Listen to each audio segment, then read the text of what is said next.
I can't quite agree with all of those people who have been saying that 2016 was an absolutely wretched year for films.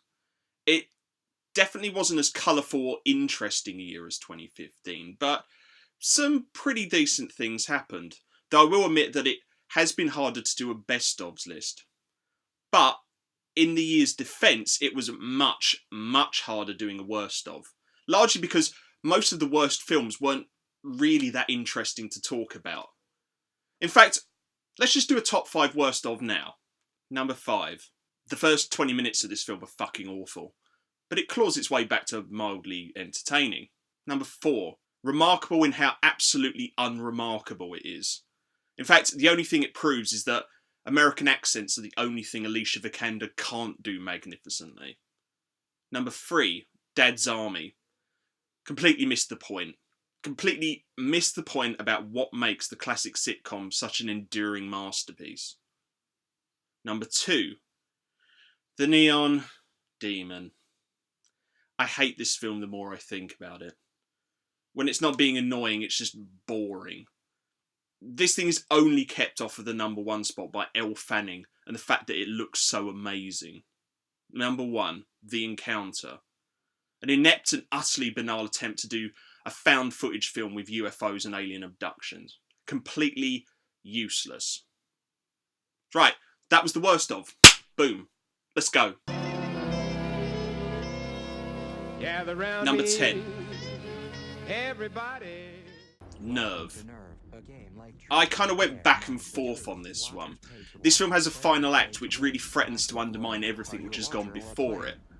It's also weird that a film with such a keen understanding of social media and emerging technologies decides to lean on the sort of hacker cliches I thought we'd left in the late 1990s. But all told, Nerve is a really solid young adult thriller. There's some genuine tension and some great performances, particularly from Emma Roberts and Emily Mead.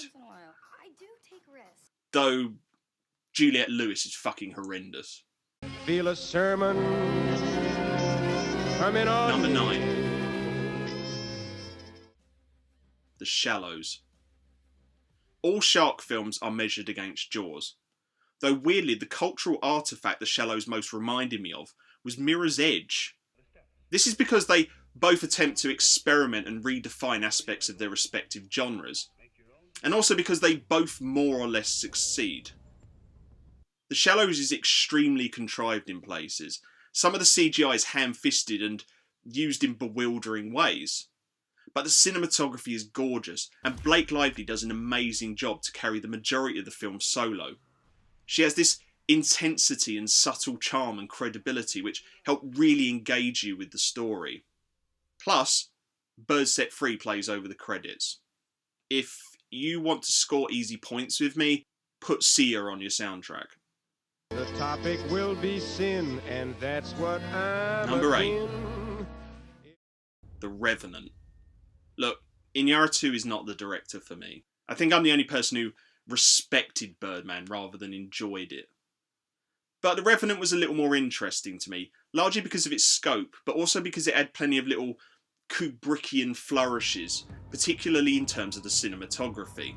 Leo worked very hard for his Oscar, but honestly, I don't think he deserved one.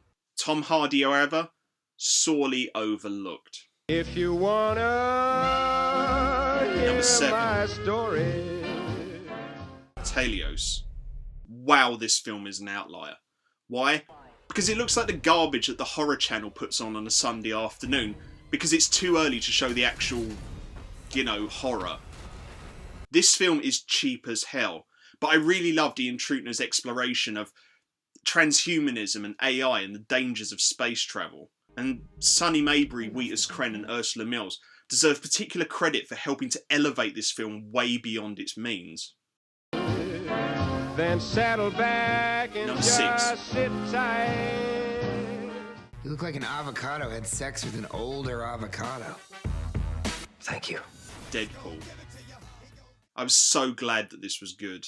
Deadpool is one of the most precious gemstones in Marvel's crown, and it was great to see his fourth wall breaking lunacy brought to the screen so expertly. I am very turned on right now. Ryan Reynolds has always been the right choice. It was great to see Marina Baccarin do something different. And Brianna Hildebrand actually brought one of the least memorable mutants from the X-Men universe to the screen as one of the most entertaining. And you are... Negasonic Teenage Warhead. Negasonic Teenage... What the shit? That's the coolest name ever! While I start reviewing Number 5. the attitude of... The Hateful Eight. I've not really cared about Tarantino for some time. He's never stopped making great films, it's just the magic has gone. But then he made this, a clockwork precise homage to ultra-violent 70s westerns. It brings absolutely every single drop of potential from its concept, and without the pervasive smugness which I've found so cloying in his other works. It's intense and confrontational and incredibly entertaining. In fact, it was a shoo-in for most entertaining film of 2016. Until this happened. Number 4.